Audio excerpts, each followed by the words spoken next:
Kawadhi nyime ni jatend migao mar somo Julius Ogamba ogolo chik na mbalariany kachiel kod kuonde tiego tije lwede pacho ka mondo miyo yaw thuolo ne jopuonjre mayande timo penj mar klas 12 higa mokalo mar oro kwayo mag donjo e kuonde tiegruok. Kane oloso Mombasa bang'e awayanga ka tiegruok mar Mvita Technical Vocational College, Ogamba kod piny owacho sani keto maino mar yawo kuonde makamago e counties duto mar reso kwan mathoth mag jopuonjre ma ok yud thuolo mar dhi e mbalariany. Olero ne bwa gucho omenda masiro som jopuonjre mar HELB, piny owacho wang' ne oketo thenge omenda mohewo bilion 32.7 mar siro jopuonjre mohewo gana 195 e kuonde tiegruok makamago.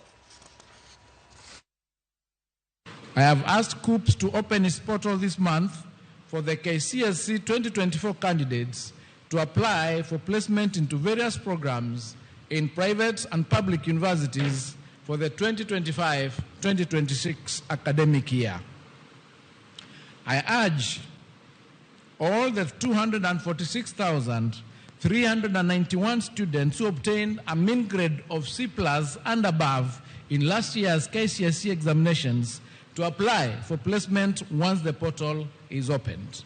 We are prioritizing the construction of new institutions and expanding of the existing ones to ensure every county has a modern TVET institution, thereby bringing training closer to the people. There are certain things or certain resolutions which we gave, and one of them is the institutionalizing of linkages between the industry and the TVETs. That's extremely important because, and also with the government projects, because the councils in TVET are supposed to have people from the industry. Remember, TVET, it's a matter of hands-on. It's hands-on, and most of the experiences these students or the trainers, they will get them when they go also to the industry. So there should be that symbiotic relationship between the industry and the TVET institution.